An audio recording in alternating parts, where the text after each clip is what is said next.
मित्रांनो, तुमचा पण करिअर गॅप जर असेल ना, तर टेन्शन घेऊ नका. आय-टीमध्ये एंट्री मिळवणं, करिअर गॅप असेल तरीसुद्धा सोपं आहे.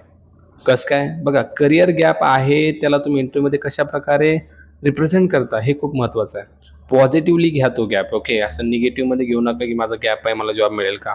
आय-टीमध्ये लागतात स्किल आणि तुमचा लर्निंग माइंडसेट.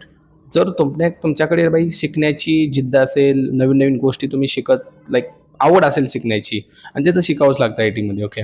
तर डेफिनेटली तुम्हाला जॉब आय-टीमध्ये मिळतो, इव्हन तुमचा गॅप असेल. फक्त गॅपमध्ये पॉझिटिव्हली सांगा, गॅपमध्ये तुम्ही एक्झॅक्टली काय केलं आणि जे आहे ते सांगायचं, ओके. लाइक खोटं काही सांगायचं नाही, काही नाही, काही नाही. फक्त त्या गॅपमध्ये तुम्ही एखाद्या टेक्नॉलॉजीवर काम केलेलं असेल किंवा ती शिकलेली असेल टेक्नॉलॉजी, प्रोजेक्ट्स बनवलेले असतील, ओके. या गोष्टी त्या गॅपमध्ये तुम्ही सांगू शकता इंटरव्ह्यूमध्ये, ओके. आणि त्याला पॉझिटिव्हली घ्या. डेफिनेटली जॉब गॅपवाल्यांना सुद्धा आहे आय-टीमध्ये, ओके.